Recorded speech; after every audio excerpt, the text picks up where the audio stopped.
Sorry दोस्तों। और जो पीछे का वीडियो है उसी का आगे हम पढ़ेंगे, क्योंकि वो वीडियो मेरे अनजाने से बंद हो गया, उसको पूरा नहीं कर पाई। तो चलो पढ़ते हैं इसके आगे ही। जस्ट ही मैंने वो वीडियो फिर दूसरा बनाना प्रारंभ किया, ये गड़बड़ी हो गई मुझसे, उसके लिए क्षमा प्रार्थी हूँ। तो चलिए पढ़ते हैं। क्या है कि देर रात तक लोकगीत व लोक नृत्य का आनंद लेते रहे। सुबह बीजासेन के लिए चल दिए। रात को यहाँ भी नृत्य देखने मिले। दिन भर कड़ी मेहनत करने के बाद, रूखा सूखा खाने के बाद भी ये लोग जीवन का रस लेना जानते थे। दूसरे दिन खुश्क पहाड़ियों से होते हुए पायली पहुंचे। पायली में जिनके यहाँ ठहरे थे वे विदुर थे। मैंने पूछा, आपने दोबारा शादी क्यों नहीं की? उन्होंने कहा, मेरे बच्चे छोटे थे। मैंने सोचा दोबारा शादी करूंगा तो ये बच्चे माँ से तो गए, बाप से जाएंगे, इसलिए नहीं की। क्या शादी नहीं की? अब तो बच्चे बड़े हो गए हैं, बड़े बेटे की बहू भी आ गई है। शाम को नर्मदा तट गए। 25 बरस मिले भी यहाँ आया था। क्या है कि शाम को नर्मदा गए, 25 बरस पहले भी यहाँ आया था। तब यहाँ कैसा घना जंगल था, विशाल वृक्षों से लिपटी सुदीर्घ लताएं मुझे आज भी याद थी। पर अब कुछ भी नहीं बचा था। इंसान की कुल्हाड़ी ने सर्वनाश कर डाला था। बड़े सवेरे बर्गी कॉलोनी के लिए चल दिए। मेरी चाल अपने आप तेज हो गई। उन दिनों मेरा बड़ा लड़का चिरंजीवी शरद वहां रहता था। चंड सूर्य के प्रचंड ताव में उनके द्वार पर खड़े होकर कहा, भिक्षाम देहि। यहाँ नर्मदा पर एक विशाल बांध बन रहा है। शाम को उसे देखने गए। हजारों मजदूरों और सैकड़ों यंत्रों से यह स्थान जीवंत हो उठा था। बांध की दीवार बहुत कुछ बन चुकी थी। एक सीढ़ी से अंदर उतरे तो मैं चकित रह गया। बांध की ठोस नजर आती हुई दीवार में उस छोर से इस छोर तक बिजली की रोशनी से जगमगाती सुरंग थी। देख रेख के लिए बड़े बांधों में ऐसी सुरंग रहती है, यह तभी जाना। जब यह बांध बन जाएगा तो यहाँ का नक्शा ही बदल जाएगा। यहाँ एक विशाल झील बनेगी। मैं सोचने लगा, इस झील का नाम क्या होना चाहिए? याद आया, कभी यहाँ एक स्त्री रहती थी। एक दिन उसने सुना राम आ रहे हैं। स्वागत के लिए उसके पास बेट के सिवा और था ही क्या। राम आए तो चक चक कर मीठे बेर देती रही। प्रेम विहल सबरी को इस बात का ध्यान ही न रहा कि वह राम को जूठे बेर खिला रही है। सोचा, इसी प्रदेश की उस सरला आदिवासी नारी की याद में इस झील का नाम सबरी झील रखा जाए तो क्या ही अच्छा हो। सबरी के बेर, सुदामा के चावल, विधुर की भाजी, क्या इनका कोई मोल हो सकता है? मैं तो इस बात का नहीं है कि हम क्या दे रहे हैं, मैं तो इस बात का है कि हम जो दे रहे हैं उसमें अपना हृदय उड़ेल रहे हैं या नहीं। यहाँ से पास ही है, पर सॉरी, यहाँ से पारा पास ही है। पारा कोई स्थान का नाम है बच्चों। पर गांव की गलियां भाग गए तो रात यहीं रह गए। बिन सारे चल दिए, बिन सारे अर्थात सुबह।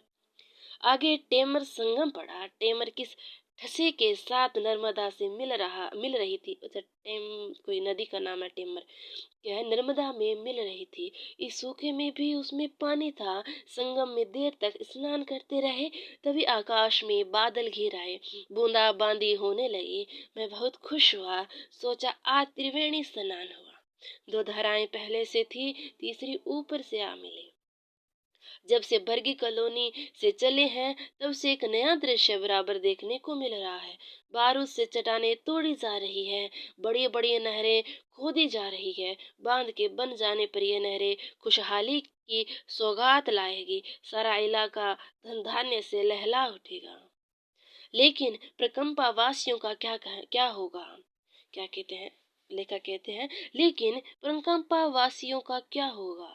नदी के दोनों ओर जब इन नहरों का जाल दूर दूर तक फैल जाएगा और उसमें नर्मदा जल प्रवाहित होगा, तो प्रकंपावासी भारी धर्म संकट में पड़ जाएंगे। इन नहरों का लांगा जाए या नहीं, नहरों का लांगना नर्मदा लांघने जैसा होगा। नहीं, लांघने पर इतना बड़ा चक्कर लगाना पड़ेगा कि फिर वह नर्मदा परिक्रमा ही नहीं रहेगी। तब क्या किया जाए?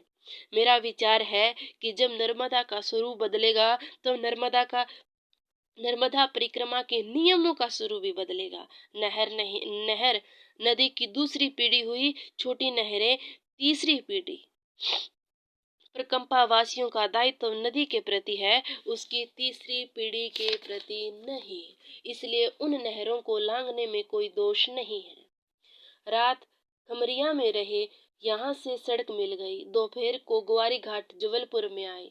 इस बार की यात्रा पूरी हुई। यात्रा का शुभारंभ इसी ग्वारी घाट से हुआ था। उस तट से गए थे, इस तट से लौटे थे। लौटते समय सामने तट के गांव को देखते हुए पूर्व स्मृति को तार झनझना उठते हैं। जिनके यहाँ ठहरे थे उनकी याद आ जाती, खबर भिजवा देते तो मिलने आ जाते। पाठा के शिक्षक, सहजपुरी के सन्यासी, छेवलिया का तुलाराम कोटवार, सभी बड़े प्रेम से आए थे। तुलाराम तो स्त्री बच्चों को लेकर आया था, सभी हमारे लिए सीधा लाए थे। तो उस तट के पाठा, सहजपुरी, छेवलिया, बरहिया खेड़ा और इस तट के घागी, छुरकी, बखारी, रोटो, पायली तुम्हें जुहार। अब तो तुम थोड़े ही दिनों के मेहमान होना। नर्मदा की लुभावने किनारे तुम्हें भी अलविदा। ओ सौंदर्य सरिता नर्मदा, तुम्हें भी अलविदा। क्योंकि यहाँ तुम भी तो उस विशाल झील में उसी तरह खो जाओगे जिस तरह दूध के बर्तन में पड़ती धारोषण दूध की धार खो जाती है। तो दोस्तों, यहाँ से हमारा जो 7वां अध्याय है वह समाप्त होता है, महाराजपुर से ग्वारी घाट। अब 8वां है ग्वारी घाट से ब्रह्मान घाट। 8वां कौन सा है? ग्वारी घाट से ब्रह्मान घाट। ठीक है, जो पढ़ते हैं इसको। यादवेंद्र अपने नवोढ़ा पत्नी के साथ हमें विदाई देने आया। अब लेखक का जो पीछे का जो साथी था, उनका एक शिष्य यादवेंद्र, अब उसका विवाह हो गया है और तो लेखक के साथ वो तो जाएगा नहीं। ठीक है, क्या कहते हैं आगे कि यादवेंद्र अपने नवोढ़ा पत्नी के साथ हमें विदाई देने आया है। हमारी पिछली यात्रा को कोई 2.5 बरस बीत चुके हैं। किसी कारण से निकलना न हो सका। इस बीच यादवेंद्र की शादी हो चुकी थी। अब वह हमारे साथ नहीं चल सकता। उसे बहुत रंज है। उससे अधिक रंज मुझे है, क्योंकि जिस यादवेंद्र के बलबूते पर मैंने अभी तक की दुर्बल पद यात्रा की थी, वह मेरा विश्वस्त साथी अब मेरे साथ नहीं होगा। मुझे ना इस पढ़ते हुए मुझे एक बड़ा ही अच्छा अनुभव हो रहा है कि कितना सौभाग्यशाली होगा वह शिष्य जिसका गुरु मतलब अपने इस यात्रा वृतांत में इतने प्रेम पूर्वक वर्णन करा। बड़ा सौभाग्यशाली होते हैं ऐसे शिष्य जिनका वर्णन गुरु अपनी रचनाओं में करते हैं। मतलब मैं आनंद विभोर हो जाती हूँ इस बात को जैसे मैं पढ़ती हूँ कि गुरु का कितना, काश मैं ये सोचती हूँ कि काश मैं भी उनके इतनी उपयोगी कभी काम आऊं, मेरे गुरुजनों के। मतलब यादवेंद्र भी एक बड़ा सौभाग्यशाली व्यक्ति रहा होगा इसमें जो है। ठीक है, मेरा वही विश्वास साथी अब मेरे साथ नहीं होगा। विदाई देने कांता भी आई है। छोटे भाई की पत्नी नीता, कांता पता है कौन है? कांता लेखक की पत्नी है। छोटे भाई की पत्नी नीता और उनके 2 बच्चे नम्रता और अमित भी आए हैं। 9 बरस के अमित के उत्साह का क्या कहना, उसका बस चले तो साथ चले। 17 नवंबर 1982 भाई दूज। जबलपुर के ग्वारी घाट में हमने नाव से नर्मदा पार की और ठीक उसी बिंदु से चल पड़े जहां पिछली यात्रा समाप्त की थी। साथ आए स्वजन हमें देर तक देखते रहे, फिर लौट गए। इस बार हम 4 हैं। दुल्हानी और साटे मेरे छात्र हैं। यहाँ पे 2 और छात्रों को उन्होंने लिया है। दुल्हानी और साटे मेरे छात्र हैं। पंडित नामक एक साथी है और बहुत अच्छा दल बन पड़ा है। हमारा पंडित की मातृभाषा हिंदी है, दुल्हानी की सिंधी है, साटे की मराठी है और मेरी है गुजराती। 4 भाषाओं के जल से नर्मदा के पैर पखारने हम चल पड़े। 2 घंटे में तिलवारा घाट आ गए। यहाँ नर्मदा पर सड़क का पुल है। जब बाढ़ आती है तब डूब जाता है, लेकिन अब पास में ही नया पुल बन रहा है। यह बहुत ऊंचा होगा। यही नहीं, इस पर नर्मदा के दक्षिण तट की नहर का पानी अ, उत्तर तट को जाएगा। नर्मदा की नहर पार करेगी। अच्छा, रात सिवनी में रहे, सुबह चल दिए। लम्हेटी के पास नदी तट पर चट्टानें पसलियों की तरह उभर आई हैं। तीसरे पहर डुंडवारा पहुंचे। नर्मदा का प्रसिद्ध जलप्रपात धुआंधार यहाँ से पास है। यहाँ रात्रि विश्राम की व्यवस्था हो गई तो धुआंधार चल दिए। चौड़ी नर्मदा अटहात सक्रिय हो गई और एक खड़ में प्रचंड वेग के साथ गिरती है। दूर से ही जलबिंदुओं की धारा सा उड़ता दिखाई देता है। सॉरी, दूर दूर से ही जल बिंदुओं का धुआं सा उठता दिखाई देता है, इसलिए इसे धुआंधार कहते हैं। दूर से दबी दबी सी सुनाई देने वाली गड़बड़ाहट पास जाने पर कर्णभेदी घोष में बदल गई। सॉरी, मैंने गलत उच्चारण कर दिया यहाँ पर। दूर दूर से दबी दबी सी सुनाई देने वाली गड़गड़ाहट पास जाने पर कर्णभेदी घोष में बदल गई। यहाँ का तांडव देखते ही बनता है। चट्टानों पर मानो हजारों मूसल बरस रहे हैं। पानी बड़े वेग से गिरता है, लहरिए बनाता आगे बढ़ जाता है। नर्मदा पर यहाँ मस्ती का कैसा अलबेला नशा छाया है। नदी में खूब पानी था और धुआंधार यौवन और जीवन से भरपूर था। देर तक हम उसके आबेताब को देखते रहे, उसकी धमक को सुनते रहे और उसकी फुहार में भीगते रहे। इसी धुआंधार से नर्मदा संगमरमर की कुंज गली में प्रवेश करती है। संगमरमर की चट्टानों को चीरती हुई तंग में से बहती है और एक और अद्भुत सौंदर्य लोक की सृष्टि करती है। कनकछड़ी सी इकहरे बदन की नर्मदा एक जगह इतनी सिमट गई कि इस स्थान को बंदर कूदनी कहते हैं। यहाँ नर्मदा मानो सुस्ता रही हो या अत्यंत मृदु गति से बह रही हो। संगमरमर की विशाल दूधिया चट्टानें अलस गति से बहती नीरव नर्मदा और निपट एकांत लगता है किसी नक्षत्र लोक में आ गई। दूध धारा में गुस्से से उबलती उफनती नर्मदा ने मानो यहाँ मौन की दीक्षा ले ली। धुआंधार के गर्जन तर्जन के साथ यहाँ नर्मदा की शांत जलधारा मानो रौद्र के बाद शांत रस। चांदनी रात में यहाँ नौका विहार होता है। दिन को भी होता है, लेकिन दूधों नहाती पूनम की रात को यहाँ सौंदर्य की ऐसी लाहछेह वर्षा होती है और कोई 2 किलोमीटर लंबा और सौंदर्य से छलकता यह स्वप्न लोग हमारे जबलपुर के पास है। नर्मदा ने मानो जो किसी को नहीं दिया वह जबलपुर को दिया, अपने गले का हार। अब देखो, आरपीएससी असिस्टेंट प्रोफेसर में पूछा जा सकता है कि नर्मदा ने और किसी को नहीं दिया वह जबलपुर को दिया, तो नर्मदा ने क्या दिया? कानों के झुमके, जो XYZ वो ऑप्शन, कानों के झुमके, नाक का आभूषण, तो गले का हार, तो वह गले का हार। ठीक है, पंचवटी आगे बढ़ते हैं।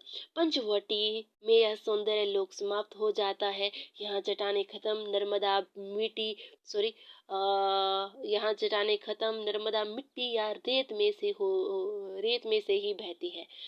भेड़ा घाट में मानो नर्मदा का पाषाण युग समाप्त हो गया और बालू युग शुरू हो गया।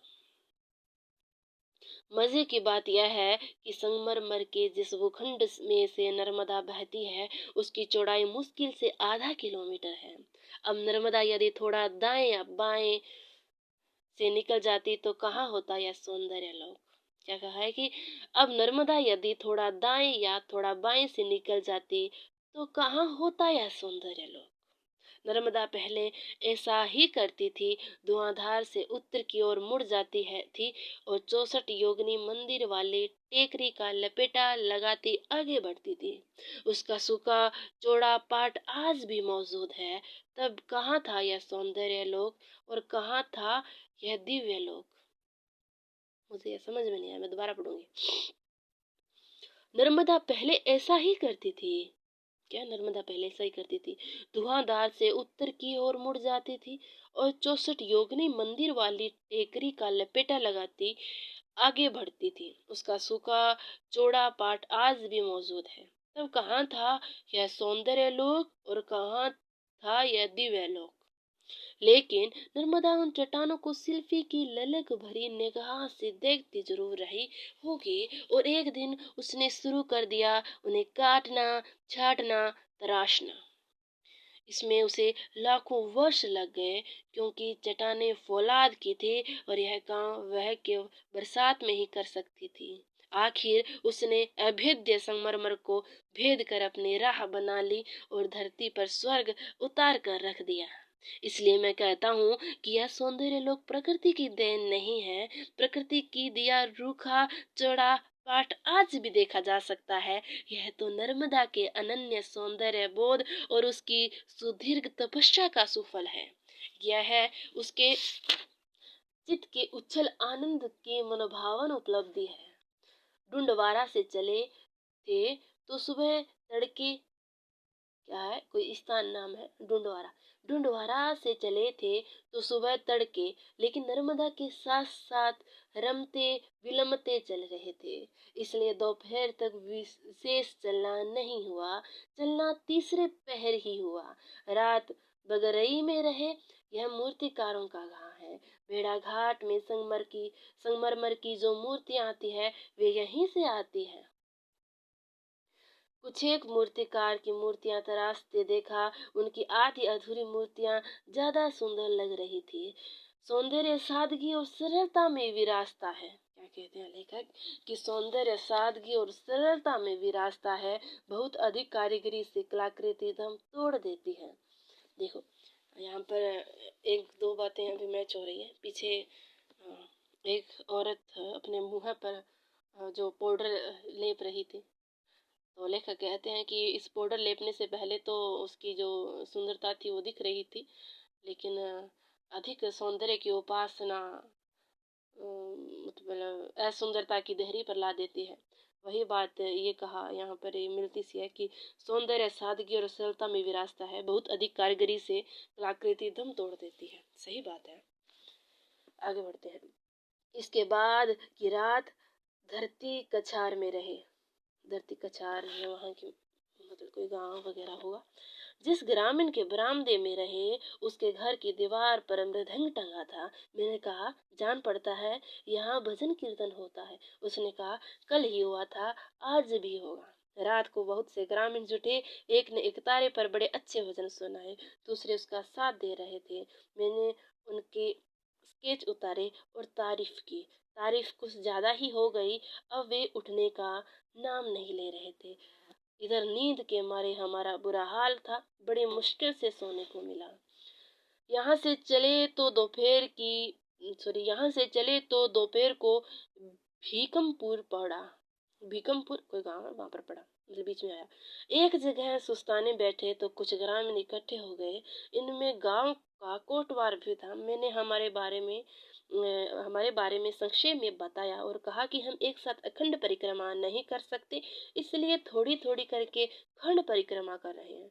फिर पूछा सुबह धरती कछार से चले, कितना चले होंगे? कोटवार ने कहा यही कोई 5-6 मील। मैंने पूछा मील या किलोमीटर? उसने कहा मील और किलोमीटर एक ही होता है। तब तक और भी लोग आ गए थे।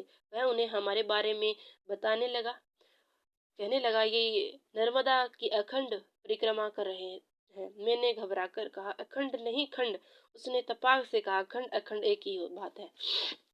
मुझे जोश की हंसी आ गई। वह बुरी तरह झेप गया। मैंने तुरंत अपनी गलती महसूस की। कोटवार यानी गांव का सबसे बड़ा हाकिम, मुझसे उनका अनादर हो गया। यह ठीक नहीं हुआ। दूसरे ही क्षण वह गरज कर बोला, यहाँ क्यों बैठे हो? सुस्ताने और रास्ता पूछने? चलो मैं रास्ता बताता हूँ। वह हमें नर्मदा तट ले आया और हम वहां बैठने ही वाले थे कि उसने ललकारा, यहाँ नहीं, वहां सनेर के उस पार। हम वहां गए। बाद दुल्हानी ने कहा, अब समझ में आया कि वह हमें यहाँ तक क्यों ले आया है। सनेर के उस पार जबलपुर जिला है, इस पार नरसिंहपुर। उसने हमें जिला बदर कर दिया।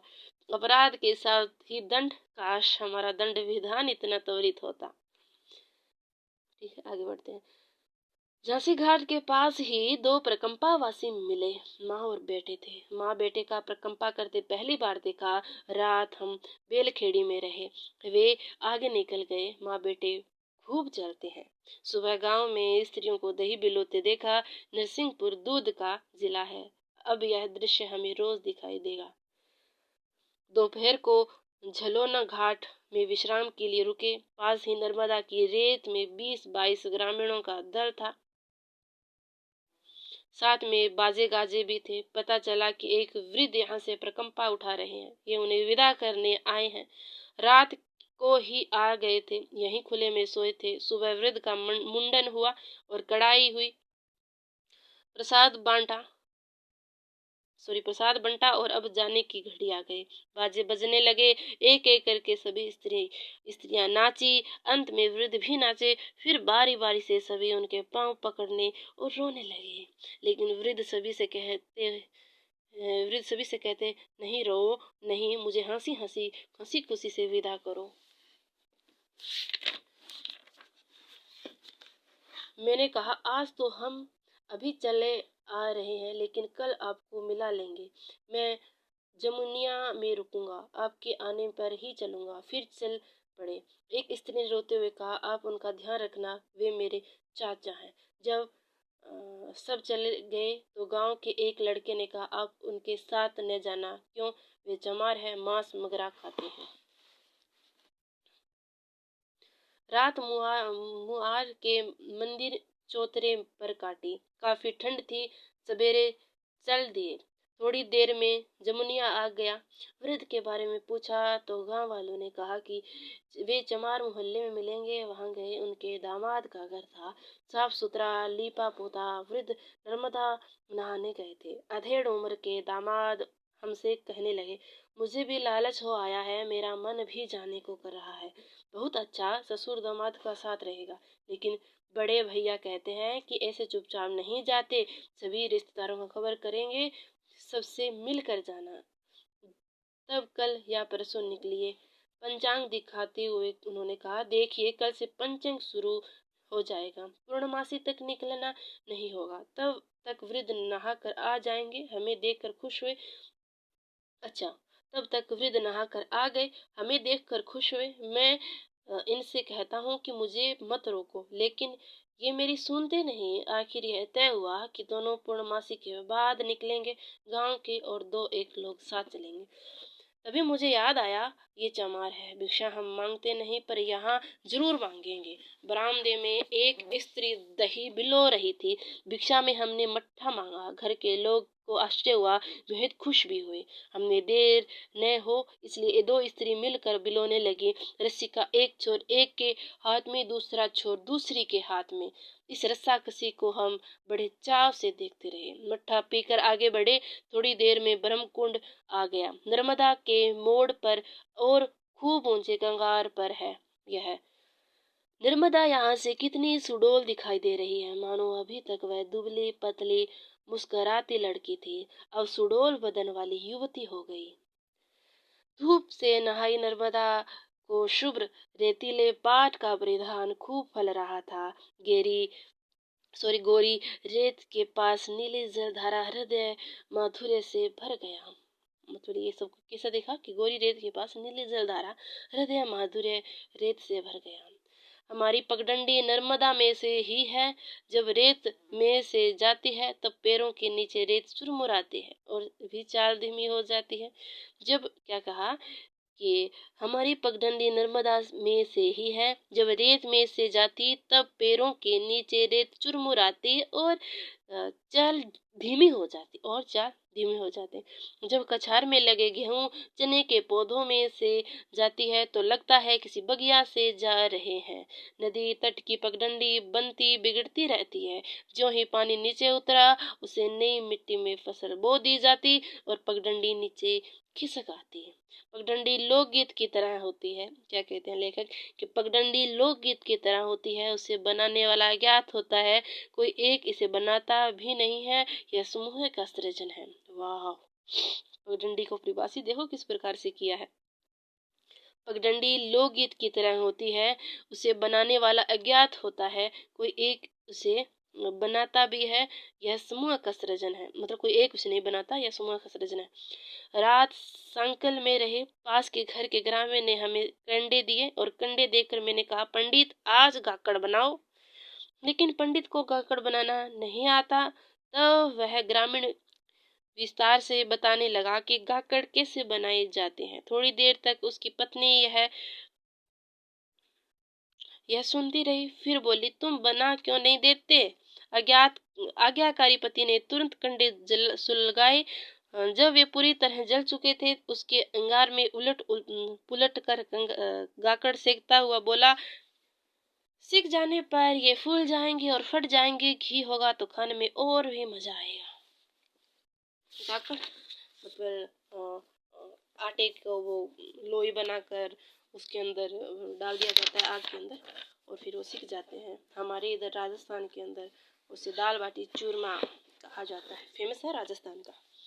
ठीक है, कभी आप आए तो जरूर खा के जाएं। आगे बढ़ते हैं। याद आया एक दिन हम लोग जा रहे थे, रास्ते में पति पत्नी का एक साथ हो गया। बातें होने लगी, हम सामान से लदे फदे थे। पत्नी ने यह देखा तो पति से कहा, तुम इनका थोड़ा सा सामान उठा क्यों नहीं लेते? आगे हरि पति ने तुरंत हमारे झोले ले लिए। मेरा विचार है कि पतियों के सेवा कार्य के पीछे प्रेरणा प्राय पत्नियों की ही रहती है। अंगार पर बाटी, जैसे बाटी आगे ना, गाकर सीखते देख कर मुझे लगा कि प्रकृति के बीच रहने वाला आदि मानव अपने खाद्य पदार्थ इसी प्रकार आग पर भून कर खाता होगा। थोड़ी अतिशोक्ति करके हम कह सकते हैं कि बाटी प्रकृति है, रोटी संस्कृति है और पूरी पराठे विकृति है। देखो कितनी अच्छी बात कही है कि बाटी प्रकृति है, ठीक है, और रोटी संस्कृति है और पूरी पराठे विकृति है। ठीक है, ध्यान रखना। उधर कंडों पर गाकड़ सिक रहे थे, इधर स्टोव पर दुल्हानी दाल बना रहा था। दुल्हानी स्टोव जलाने से लेकर खाना तैयार हो जाने तक जुटा रहता, लेकिन साटे की दिलचस्पी केवल भगार में थी। भगार अथवा चमका या तड़का लगाने में थी। करीने से मसाले निकालता, देर तक तेल में भूनता, फिर भगारता या छोंकता। एक दिन खीर बनाने का आयोजन हुआ तो वह इसे भी भगारने की तैयारी करने लगा। बड़ी मुश्किल से समझाया कि खीर को नहीं भगारते, वैसे उसके भगार का कारण भोजन सुस्वादु बनता है था, पर मिर्च काफी देता था। एक दिन उसने ढेर सारी हरी मिर्च काटी। मैंने घबरा कर कहा, उसकी आधी ही छोड़ना। उसने आधी से भी कम मिर्च छोड़ी। उसकी आज्ञाकारिता में मैं बहुत प्रसन्न हुआ, लेकिन थोड़ी ही देर में यह कहते हुए, टमाटर डालने से मिर्च का तीखापन आधा रह जाएगा, उसने बाकी मिर्च भी झोंक दी। घुघरी के पास चट्टानों में से बहती नर्मदा का शोर सुनाई दिया। कितने दिनों बाद सुनाई दिया। यहाँ से पिपरिया मंदिर में आश्रय मांगा तो पंडित जी ने टक्का सा जवाब दिया, यहाँ कोई जगह नहीं है। कहीं कोई और व्यवस्था नहीं हो रही थी और अंधेरा घिरने लगा था। तभी एक वृद्ध आए और कहने लगे, चलो मेरे साथ, मेरे घर चलो। रास्ते में लोगों से कहते, पाहुने आए हैं, घर ले जा रहा हूँ। एक साधु, पाहुने अर्थात मेहमान, हमारे राजस्थानी के अंदर कहते हैं पाहुने, पाहुने मेहमान को कहते हैं। ठीक है, एक साधु को उन्होंने पहले ही यहाँ आश्रय दे रखा था। हम चाय को और ले आए। मैंने कहा, आप हमें बिल्कुल अपने जान पड़ते हैं। उन्होंने कहा, इस संसार में कोई अपना नहीं है। फिर रुककर बोले, और कोई पराया भी नहीं है। न उलझन की बात है ना उलझन की बात। सुबह चले तो गरारू के पास नर्मदा चट्टानों में शोर करती मिली। समनापुर के बाद हतिया में वह संगमरी चट्टानों में से बहती है और अपने संगमरी लिबास में वह हमेशा अच्छी लगती है। रात चिकनी में रहे रात हम चिनकी में रहे और सुबह चले तो धुआंधार पड़ा। छोआ धुआंधार, छोटा है तो क्या हुआ, है तो शेर का बच्चा। लहरों का वही एक दूसरे को धकियाना, छल्ले बनाना, उमड़ना, घुमड़ना और चट्टानों को तराशना। दोपहर को पड़ी शेर नदी। नर्मदा से वह कैसी चुपचाप मिल रही थी। दोनों रेत में बहती है लेकिन कोई शोर नहीं। पानी इतना साफ कि यही धूप में झिलमिलाता न होता तो नदी में पानी न होने का धोखा हो सकता था। हम भोजन से निवृत्त हुए ही थे कि प्रकंपा वासियों का एक दल आया। उसमें 2 स्त्री भी थी। खाते पीते घर की जान पड़ती थी। पता चला कि दोनों बहनें हैं, अमरकंटक से चली है। बेलखेड़ी में चातुर्मास किया था और मैंने पूछा, रास्ते में कोई तकलीफ? बड़ी बहन ने कहा, कैसी तकलीफ? मैया ने हमें फूल की तरह रखा है, वे यहीं रुकेंगे, सोएंगे कहाँ? उनके एक साथी ने कहा, ये बहनें साथ में हैं इसलिए ऊपर कुटी में चले जाएंगे, वरना यहीं रेत में सो जाते। ऐसी ठंड में, ठंड अभी पड़ ही कहाँ रही है, हम ठंड से परेशान और ये कह रहे हैं कि ठंड शुरू ही कहाँ हुई है। इस दल में वे माँ बेटे नहीं थे, खूब चलते थे। शाम को सतधारा पहुंचे। चारों ओर चट्टानें छितरी हुई थी। कहीं कहीं ऐसा लग रहा था मानो नदी में कुंड बन गए हो। अत्यंत मनोरम दृश्य था। यहाँ नर्मदा पर सड़क का पुल है। बहुत कम पुल ऐसे सुंदर स्थान पर होंगे। थोड़ी ही देर में शाम हो गई और अंधेरा फैलने लगा, लेकिन यहाँ से ब्रह्मांड ज्यादा दूर नहीं, इसलिए अंधेरे में ही आगे बढ़े। आकाश के कछार में तारों के पौधे निकल आए थे। कितनी सुंदर उपमा है कि आकाश के कछार में तारों के पौधे निकल आए। दूर मंदिरों से आरती का स्वर सुनाई देने लगा। आखिर अंधेरे में ऊंची अटपटी और खड़ी कगार चढ़कर धर्मशाला पहुंचे। वहां पहले से ही बहुत से प्रकंपावासी ठहरे थे और एक भी कमरा खाली नहीं था। आखिर एक वृद्ध भिक्षुक ने हमें अपने कमरे में ठहरा लिया। हमें विश्वास था वे माँ बेटे यहाँ जरूर मिलेंगे, क्योंकि आज हम कोई 20 किलोमीटर चले थे, लेकिन वे यहाँ भी नहीं। ओहो, वे चलते हैं या उड़ते हैं? ठीक है, यहाँ से हमारा जो 8वां अध्याय है ग्वारी घाट से ब्रह्मांड घाट समाप्त हो जाता है। और जो 9वां है वो ब्रह्मांड घाट से सांडिया को भी हम पढ़ेंगे, क्योंकि बिना पढ़े ये समाप्त होने वाला है नहीं।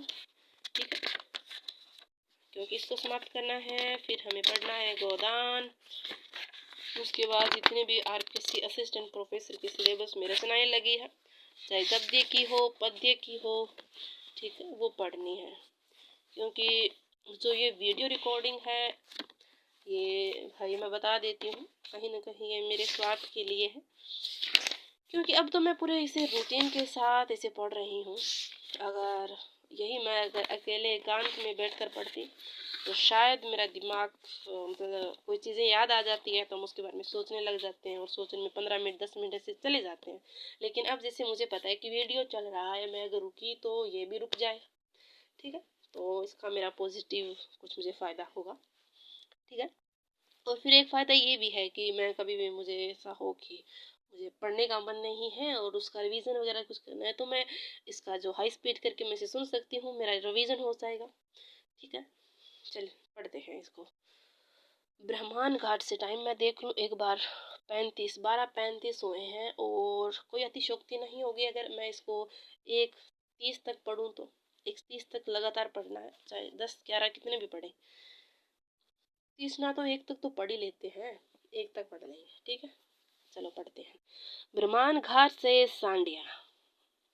ठीक है, अब जो इसका 9वां जो यात्रा वृत्तांत है वो है ब्रह्मांड घाट से सांडिया। ठीक है, ब्रह्मा विष्णु महेश, इन तीनों में सबसे उपेक्षित है ब्रह्मा। मनुष्य सर्वाधिक भयभीत मृत्यु से रहता है, इसलिए संहार के देवता शिव की बड़ी भक्ति करता है। विष्णु पोषण करते हैं, इसलिए उनके अवतार राम और कृष्ण की पूजा भी कम नहीं होती। ब्रह्मा सृष्टि के देवता हैं, उन्हें जो सृष्टि करनी थी कर चुके, अब उनसे क्या लेना देना। अब बूढ़े ब्रह्मा का कोई नाम नहीं लेता। यह देखकर भला लगा कि इस स्थान का नाम ब्रह्मा के नाम पर ये है, ब्रह्मा घाट। अब ब्रह्मान घाट हो गया। हम छोटी ब्रह्मांड में हैं, सामने बड़ी ब्रह्मांड है, वहाँ काफी बड़े घाट हैं। यहाँ आने से पहले नर्मदा दो धाराओं में बंट जाती है। बीच में बड़ा द्वीप है। रात को अंधेरे में आए थे, इसलिए ध्यान नहीं गया, अब सब दिखाई दे रहा है। इतना बड़ा द्वीप नर्मदा में इसके पहले कहीं नहीं देखा। अब पूछा जा सकता है कि लेखक ने सबसे पहले द्वीप कहाँ देखा, तो ब्रह्मांड घाट में या ब्रह्मा घाट में। आज एकादशी है, दोनों तटों पर स्नानार्थियों की भीड़ है। ब्रह्मांड में हर एकादशी, पूर्णिमा या अमावस्या के दिन छोटा मोटा मेला भरता है। सबसे बड़ा मेला संक्रांत से भरता है, जो 1 महीने तक चलता है। नर्मदा तट पर बनने वाले मेलों में यह शायद सबसे बड़ा है।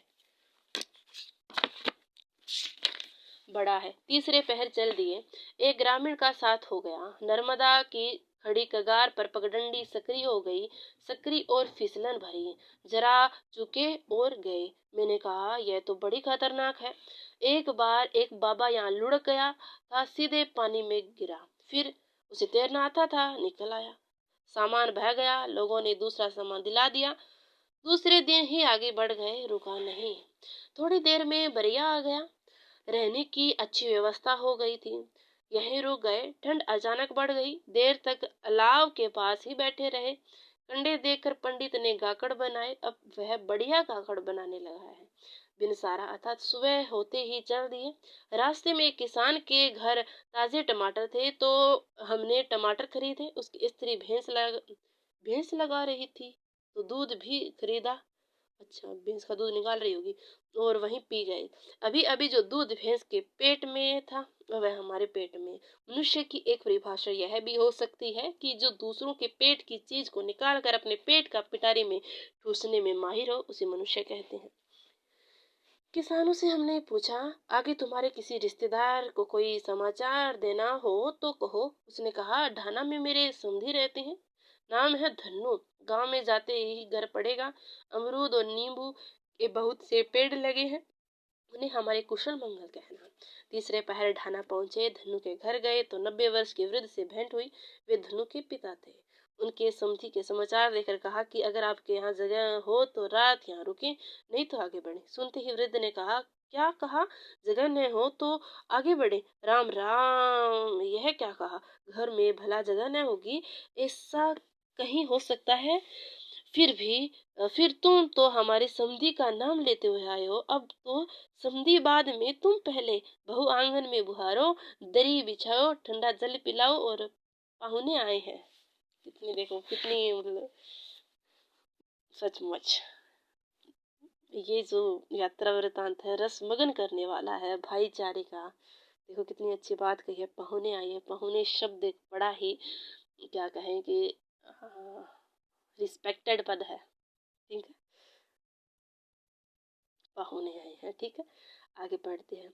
वृद्ध आंखों से लाचार हो गया है, मोटे कांच का चश्मा पहने हैं, चश्मे में कमानियां नहीं है। कमानियां नहीं, धागे से कानों में लपेटे हैं। इतने खुश हैं मानो उन्हीं के नाती पोते आए हों। एक बच्चा पेड़ से तोड़कर अमरूद दे आ गया। घर की बहू ने आंगन में रखे चूल्हे को गेरुए रंग की मिट्टी से पो दिया और कंडे और लकड़ियां रख दी। पानी से भरी कसेड़ी रख दी। हाँ, बटे और टमाटर दिए। भट्टे क्या होते हैं? बहू को जब पता चला कि हम सांडिया जा रहे हैं, तो उसकी खुशी का क्या ही कहना।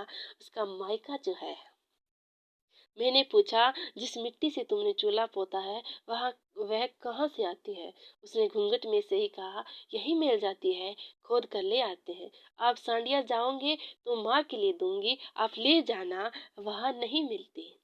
बतहु के भोलेपन में मुस्कुराते हुए वृद्ध ने कहा, ये लोग मैया के किनारे किनारे जाएंगे, इन्हें वहां पहुंचने में समय लगेगा।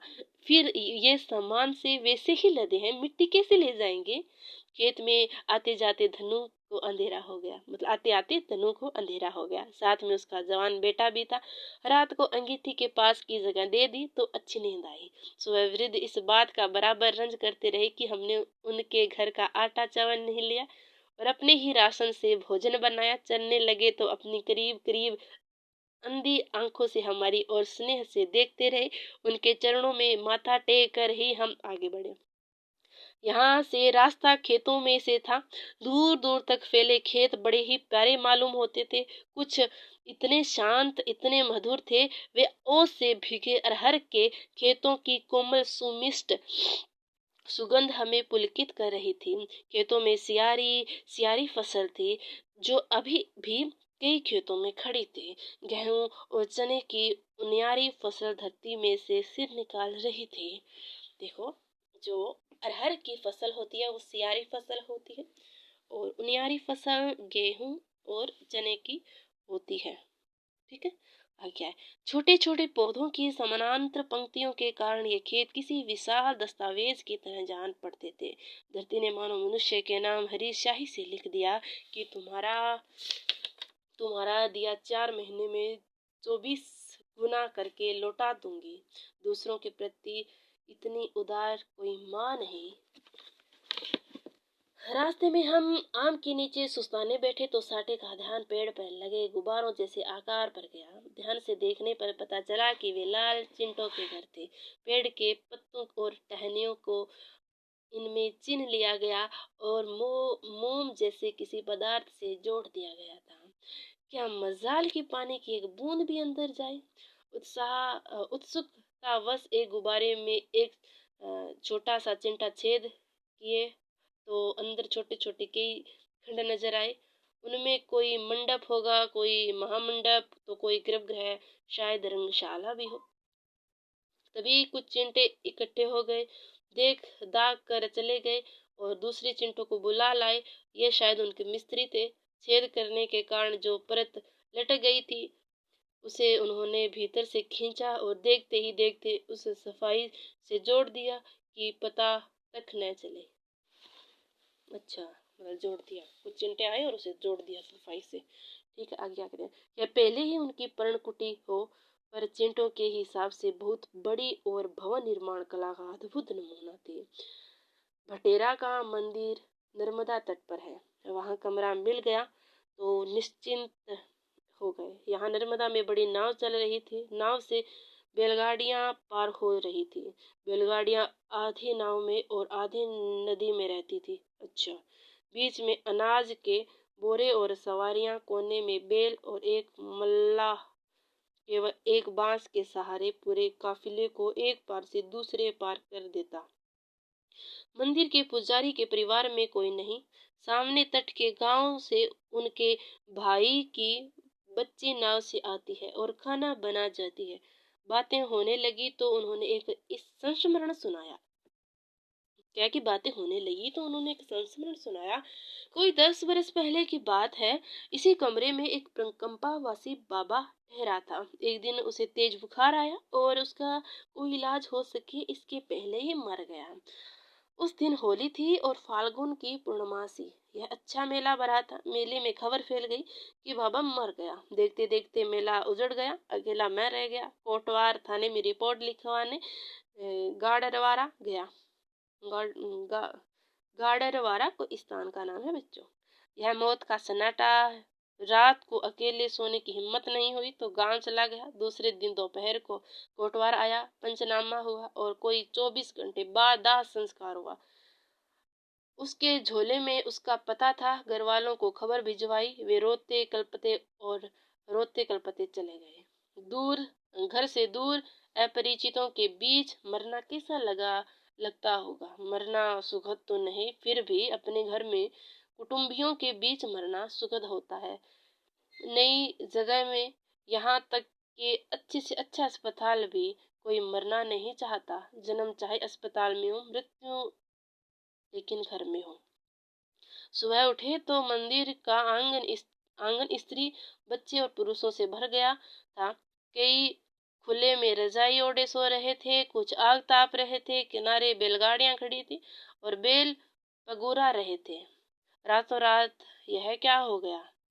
आज पूर्णिमा है, कार्तिक पूर्णिमा। आज यहाँ मेला भरेगा। सिर्फ यही नहीं, समूचे नर्मदा तट आज छोर से छोर तक हजारों मेले से गूंज उठेगा। सोकलपुर में बहुत बड़ा मेला भरेगा। आज हम वहीं जा रहे हैं, दोपहर तक पहुंच जाएंगे। मैं और पंडित आगे थे, साटे और दुल्हनी पीछे रह गए। ऐसा हो जाता था, लेकिन फिर भी मिल जाते हैं, पर आज नहीं मिले। हम रुक जाते, देर तक इंतजार करते, फिर भी वे न आते तो आगे बढ़ जाते। ज्यों ज्यों सोकुलपुर पास आता गया, मेले में जाने वालों की भीड़ बढ़ती गई। हंसते चहकते लोगों के दल चले जा रहे थे। रंग बिरंगे वस्त्र पहने स्त्रियां मोरनियों से बांकी चाल से जा रही थी। सभी बहुत खुश थे, निश्चित और उमंग तरंग भरे। केवल मैं ही चिंतित था। दोपहर को शोकुलपुर पहुंचे। यहाँ शक्कर नर्मदा से मिलती है। कोई शक्कर नदी का नाम है, वो नर्मदा से मिलती है। इसी के संगम पर मेला भरता है। नर्मदा के दोनों तट पर भारी भीड़ थी। साटे और दुल्हानी अभी तक नहीं आए, इसलिए मन व्यग्र था। मेरा विचार था कि वे हमारे बिना शक्कर पार नहीं करेंगे, इसलिए हम वहीं बैठ गए। पंडित से कहा कि तुम जाकर मेला देख आओ, यदि आएंगे तो मिल जाएंगे। कोई 1 घंटे के बाद पंडित खाली हाथ लौटा। मेरी चिंता और बढ़ गई। तभी एकाएक सभी नावें तेजी से नदी में एक जगह इकट्ठी होने लगी। मछुए जाल फैलाने लगे, गोताखोर गोते लगाने लगे। पता चला कि नहाते समय 2 युवक डूब गए हैं। उन्हीं को बचाने का प्रयास किया जा रहा है। मेरा दिल बैठ गया और अपने आप को कोसने लगा। क्यों साटे और दुल्हानी को पीछे छोड़ दिया? थोड़ी देर रुक जाता तो कौन सा अनर्थ हो जाता। आखिर रह न गया तो मेले की पुलिस चौकी की कह रहा क्या कि रहा ना गया तो मेले की पुलिस चौकी की ओर चला। शक्कर में उतरा। धारा के मध्य तक पहुंचा ही था कि सामने दुल्हानी, मानो दीपक जल उठा हो। अंधेरा दूर हो गया। शक्कर मुझे शक्कर से भी मीठी जान पड़ी। साटे सामान के पास बैठा और दुल्हानी बड़ी देर से हमें खोज रहा था। वे शक्कर के उस पार थे और हम इस पार, और भीड़ भी खूब थी, इसलिए ढूंढने में इतना समय लगा। चारों इकट्ठे हो गए, ऊंची कगार पर बैठकर मेला देखने लगे। डूबने वाले 2 भाई थे।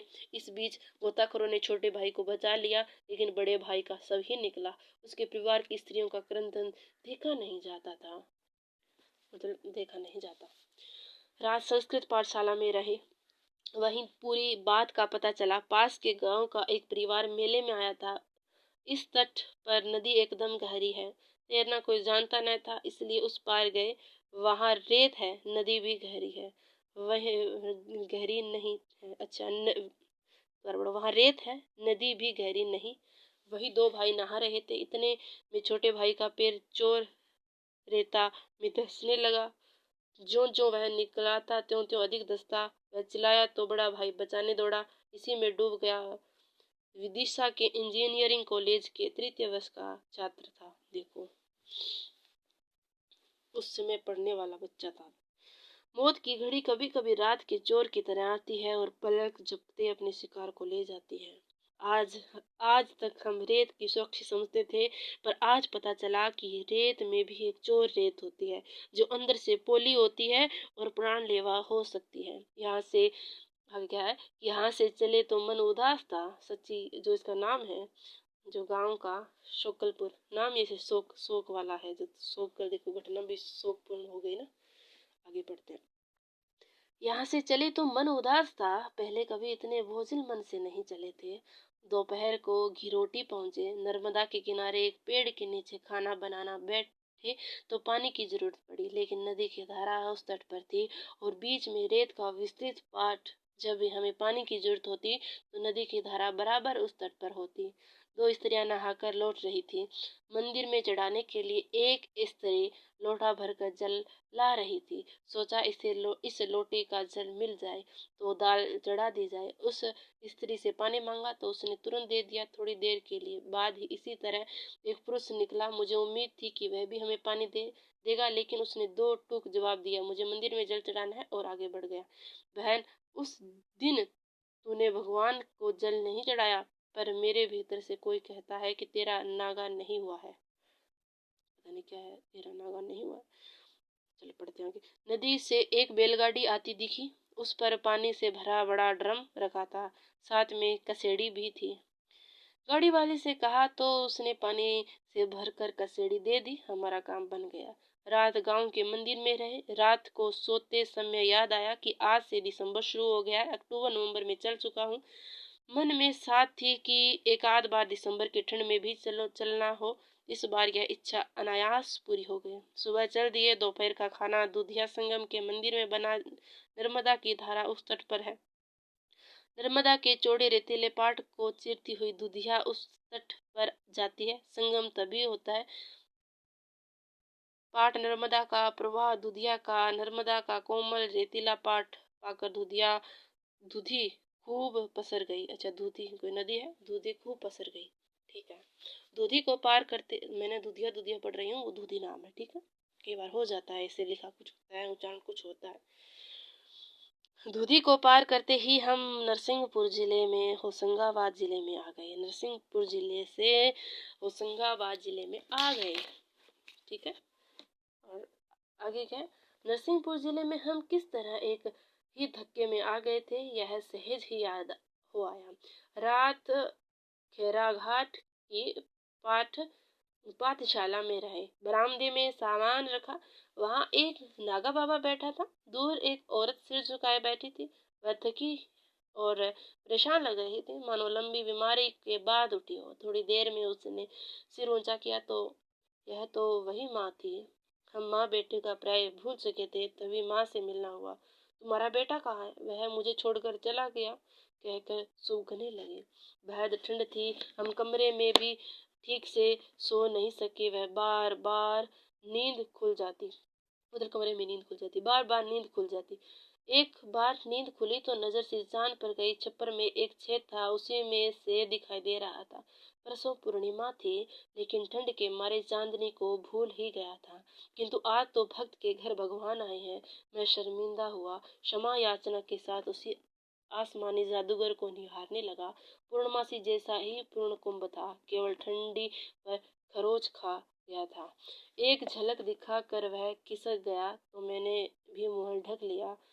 ठंडक के कारण मेरा सौंदर्य बोध मंद पड़ गया था। नागा बाबा ने बाहर धुनी रमा रखी थी, लेकिन वह स्त्री मामूली चादर ओढ़े रात भर पड़ी रही थी। जाने कैसे नींद आई होगी। सवेरे नागा बाबा उससे कह रहा था, पशु पक्षी भी अपना हित अहित समझते हैं, घोंसला बनाते हैं। तो अपना हित अहित भी नहीं समझती। शाम को लकड़ियां बटोर कर रात को आग जलाती है तो ठंड में ठिठुरना न पड़ता, लेकिन वह हाथ पैर हिलाना नहीं चाहती।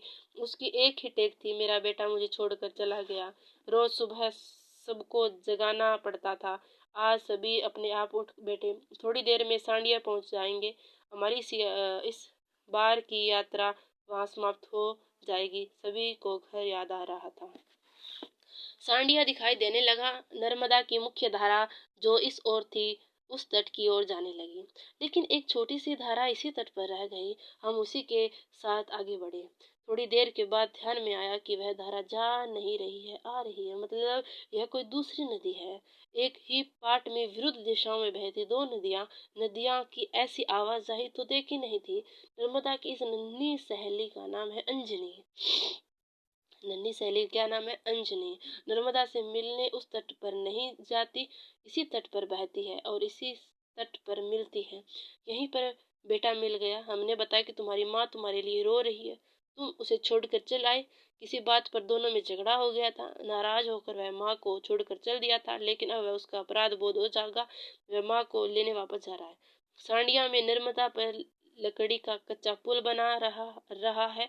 रहा था। अच्छा, सांडिया में नर्मदा पर लकड़ी का कच्चा पुल बन रहा था, वहीं स्नान किया। इस बार की यात्रा समाप्त की और घर के लिए रवाना हुए। जाने के पहले विदा लेते हुए मैंने कहा, माँ नर्मदे, रोज सुबह उठकर तुम्हें प्रणाम करता हूँ, लेकिन आज नहीं किए। आज 3 दिसंबर है, मेरे गुरु आचार्य नंदलाल वसु का जन्म दिवस ही नहीं, आज से उनका जन्म शताब्दी वर्ष शुरू हो रहा है। शांति निकेतन में उन्हीं के चरणों में बैठकर कला की शिक्षा ग्रहण की, उन्हीं से प्रकृति को प्यार करना सीखा। यदि उनसे शिक्षा न मिली होती तो परिक्रमा करना मुझे शायद ही सूझता। इसलिए आज तो बलिहारी गुरु आपकी, जिन नर्मदा दीन ने दिखाए। यहाँ से ब्राह्मण घाट से सांडिया की पदयात्रा समाप्त होती है दोस्तों। तो आगे है वो है सांडिया से होशंगाबाद, जो पढ़ेंगे अभी नहीं, आगे पढ़ेंगे। तो इसी के साथ धन्यवाद।